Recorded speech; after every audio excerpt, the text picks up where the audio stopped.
People think success in trading comes from predicting the market.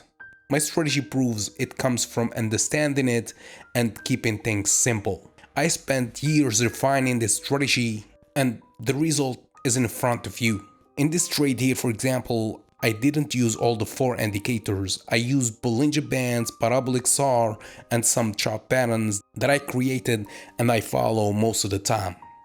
Yeah, so if you want to learn my strategy, the first episode is free at learnthestrategy.com/free. Link in the description or in the bio.